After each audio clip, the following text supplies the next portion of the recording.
Hello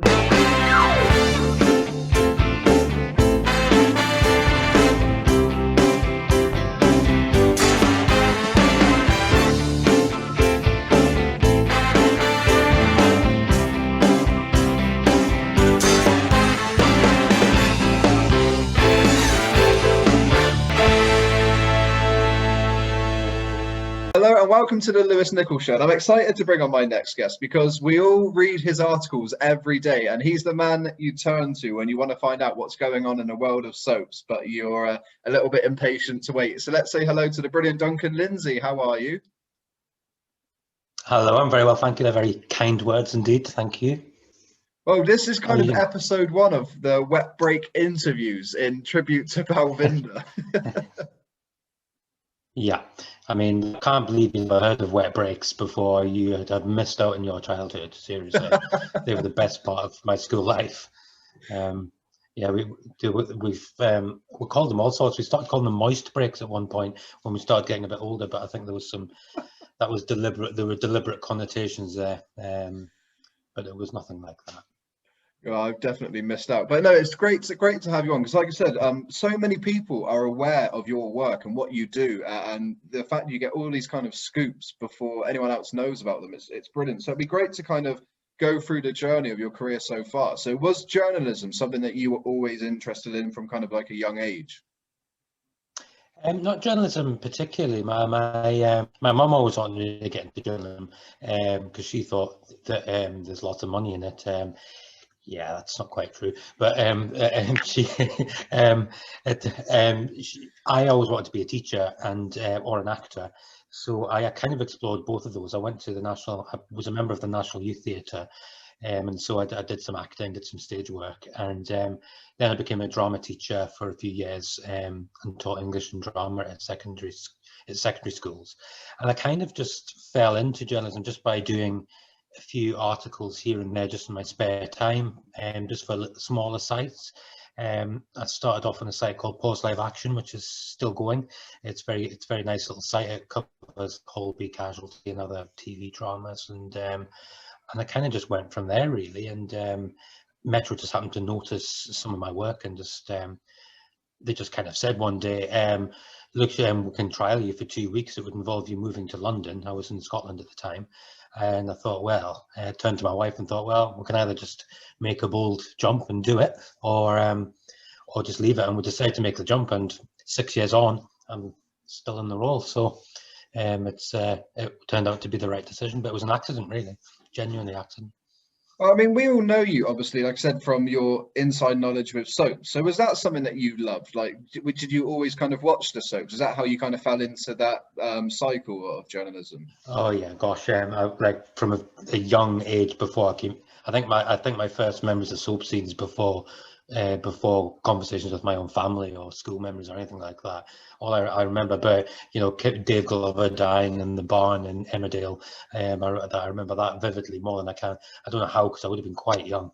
But what I always have, and I always remember my dad expecting me on my 9th or 10th birthday to ask for like a bike or a football or something, and all I wanted was a subscription to Inside Soap magazine, which I think kind of set the tone for where my life was going after that. But he wasn't too disappointed. I mean, it's interesting that you say that you loved watching the soaps and everything like that. So when you get to meet a lot of these people, because I know you do when you interview them and you get invited to various things, do you kind of get starstruck because you were a fan of all these kind of shows and now you're working with them, quite closely? I did initially, yeah. I think it's kind of natural when you're used to seeing these people and you think you know them because they're in your house, well, on your screen at night, and then you suddenly see them in the flesh. It's a bit kind of weird. The first person I ever saw in the flesh when I went to one of these things was Sally Dinevor, and I just said, "Oh, Sally's much smaller in real life than I realised." But and then Alison King would swooped by just afterwards, and it was my first ever press event. And it was very surreal to start with. I'm very much used to it now. You very quickly realize they're just human beings, just like you and I. And they are so down, like 99.9% of them are so down to earth. There's no egos really, and they're just as grateful for you as you are for them. And I've built some really fantastic friendships, and had some really good laughs and good times and good memories. So that has become one of the most fun parts, is getting to know all these people that I kind of used to be in awe of, and I still am in a different way because they work so hard. But they are just people, and really nice people, and they respect people. They don't have this kind of thing of I'm a big soap star, look at me kind of thing. That they're not. Well, most of them aren't like that. Who's the There's one or fun? I two. mean, you mentioned obviously that you have a lot of laughs with them. So who stands out as kind of one of the funniest people that you've become friends with, or is there a moment or a story that you've got where you've had, you know, something funny happen with a soap star? I remember eating. I'm not quite remember. I can't recall the context, but I remember eating chips off the floor at an after party about 3 a.m. with Emma Atkins and Zoe Henry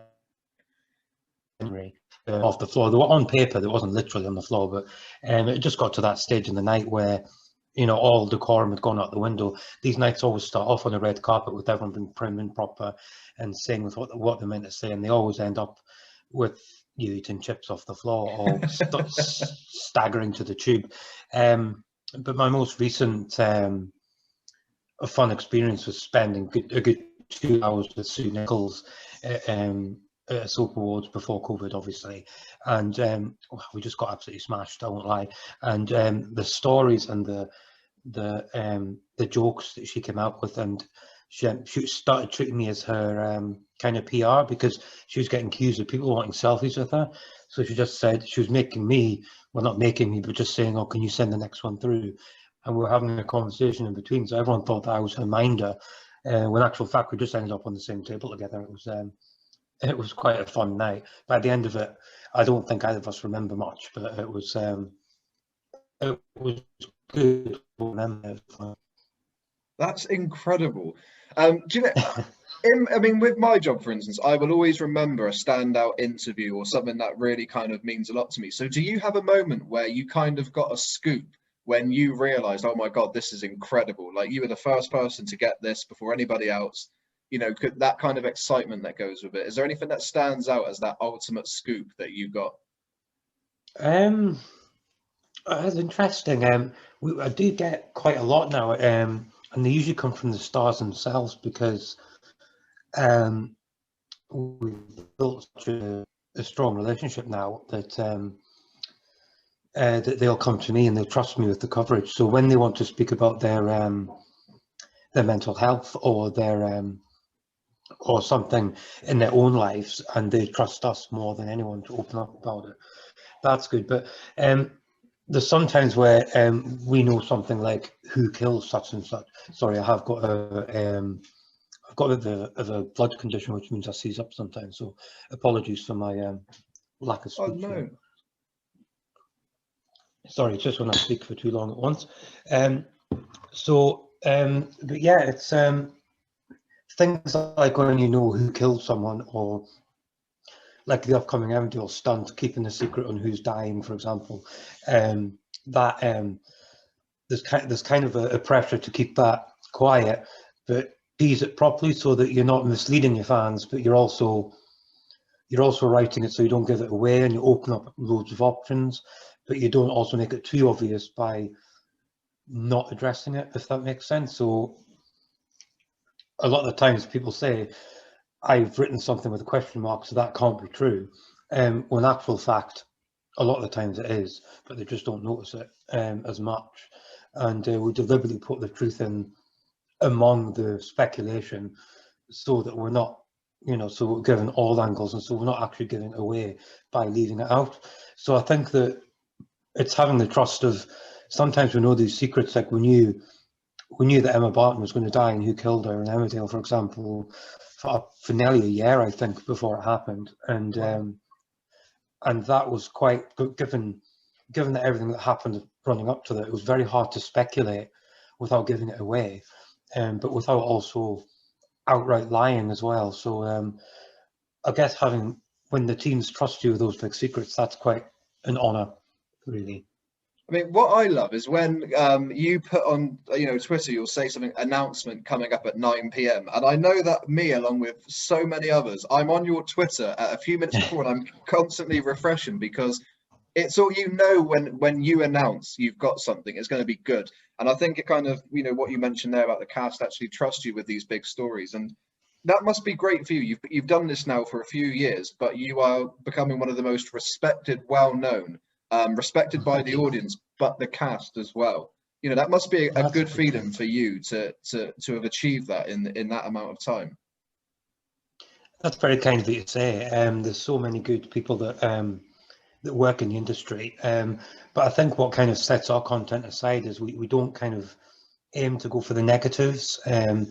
We don't go for the salacious angles, and we work with the soaps because myself and my writers, we're all fans, and we want to promote, but we're not psycho fans either. So we will criticize, but we'll never do it in a spiteful way or a way that it's done just to get clicks.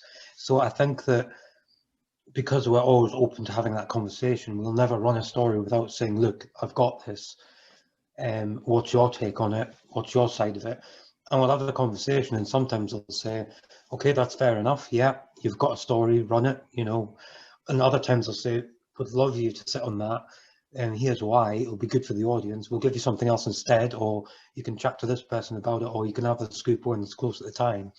And I think it's just a case of having that kind of relationship where you're not out to kind of ruin it for the audience. You want to work for the audience, and I don't think the audience wants to read nasty things about the characters and the actors that they love. I think they want to read the stuff because they enjoy the show and they are invested in it. Yeah. So yes, I think they want us to criticize and hold the shows to account when they get it wrong, but I don't think they ever want us to slam. I hate things like slam and slate and that kind of thing, because I think that there's too much of that in the media as it is. And if viewers want to make up their own opinion, we don't have to force our opinion on them and say, this person is a rubbish actor, or this storyline is, a gaff.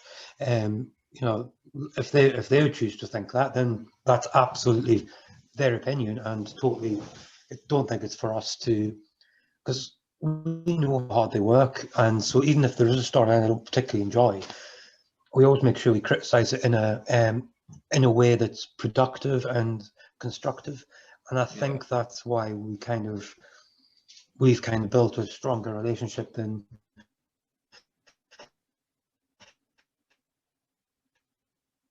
other and do both sides, and we work for the fans before anyone else. And 9 times out of 10, the fans don't want to read anyone calling their favorite actor rubbish. I think that's such a breath of fresh air to hear you say, and I think a lot of people will relate to that. One thing I wanted to ask, because I get it with various things, and I can imagine you get it 10 times more, which is family and friends ringing you to kind of find out what's going on, or can you give me any scoops? Do your family ever call you up just to literally get a lowdown in what they can expect on their shows that they love to watch? I think it's the only reason my family stay in touch with me, to be honest. Yeah, I've got nothing else going for me. I've got no other gossip. I often get interestingly, we sometimes know more than the actual actors themselves, because the actors kind of read their own scripts and they know their own storyline. So when I phone an actor up and I say, when I start talking about this other storyline because it's exciting, and they're like, "Oh, it's the first I've heard of that.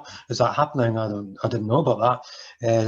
Who's involved in that?" And I'm kind of like, "Oh, I don't know if I should be telling you this." So interestingly, it's sometimes the actors that are asking us, because we've got to plan so far ahead on how we're going to cover it, and it takes so long to book people in for interviews and projects that they have to let us know what's coming up so we can say who we would like, what we want from them, and then the PRs and the actors have got a couple of weeks to get prepared for it.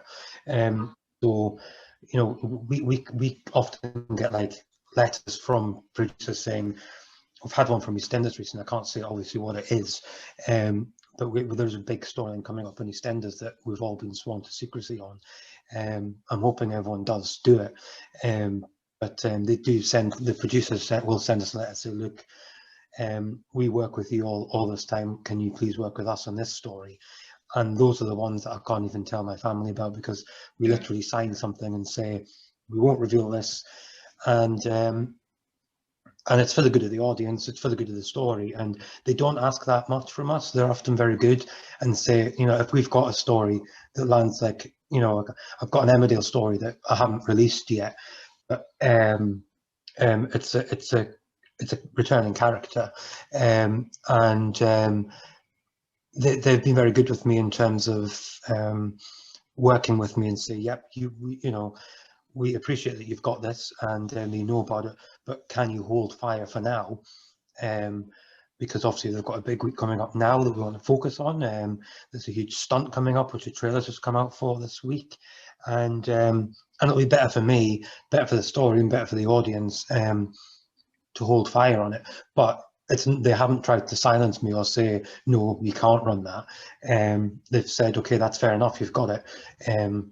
Let's see how we can work it and get you the best out of it, and the audience the best out of it. And when you work with a team like that, you're more likely to get more from them, because I could release it now and, you know, they can't stop me from doing it. But then 2-3 weeks down the line, they might have something that they would have given me. Yeah. And think like that, no, I'll give it to someone else, or, you know, we don't trust him at the moment. And I'd much rather have things run a little bit later as an exclusive, rather than slamming out straight away just to say, no, I've got it this early, and still have that ongoing relationship. So sometimes I've got to be careful what I say to my family, just in case they Facebook it and say, oh, can't wait for such and such to come back. And I'm like, Mum, nobody knows that yet. Can you delete that? So you've got to be careful. So sometimes I've got to lie to my own family. But I spent my whole life doing that anyway. You know, I told them I was going to karate when actually I was going to chess club. So you know, it's nothing new for me. I love, you're like GCHQ with soaps. Like, you've got all these secrets in your office that people would just love to see. When you think back to all the people you've interviewed over the years, is there one that stands out as your favorite that you will always look back to and think, wow, I really enjoyed doing that interview? Oh, yes, that's like picking between my children. How could you? I don't think it's possible. I genuinely don't. I could be here all day and list people and then feel really upset afterwards and think, I missed that person, Yeah. because I honestly interview 3 or 4 people on average a week, and sometimes you have events where there's like 10 to 12 cast members there. So across the 6 years, there's very few I haven't actually spoken to once, and there's very few that I found difficult. There's been about, I could count on one hand the interviews I've come off thinking, oh, that didn't go well, or I'm not so sure about that person, or they also don't like doing press, or and you know, there's even, you know, there's 1 or 2 out there that, you know, just outright are impossible to get on with. But 99.9% of them are just absolutely glorious, and I could reel off some names now, and I would then have to WhatsApp a load of people and say, I'm really sorry I didn't mention you. I love Yeah, you. cool. You mentioned Val though. She's absolutely iconic. She's you know, she plays Suki, and I know you interviewed her recently about wet breaks, but which was the biggest scoop out of that. But it was a great interview. I loved it, and she's absolutely fantastic. I could chat to her for hours. Shelley King from, I've started naming them. Wow. Shelley King from Coronation Street is fascinating. Her life story, the things she does for charity, the people she's met. I've learned so much from her. And I've had the privilege of talking to people non-soap related as well. I'm very much into The Chase, and I'm very good friends with Anne Hegarty from The Chase, who's a big favourite of mine. She's great to talk to, and you know, and you know, I do still get starstruck when it's things outside the soap. So I had how can I be starstruck and then forget her name? Killing Eve. She plays Villanelle in Killing Eve. Oh, What was her Jodie name? Comer. Yes, Jodie Comer. That is so awful. Wow. That's just my memory because my face is going numb. It's not because I'm above her or anything. She's an absolute legend, and I bumped into her at an awards do, and I was so starstruck because obviously I love Killing Eve, but I saw her in other dramas as well. You know, she was in other things that I really liked, and And to see her just speaking Scouse when she's got all these accents in Killing Eve, I was like, oh, you're just a normal human like me. I didn't expect that. I was expecting to be terrified.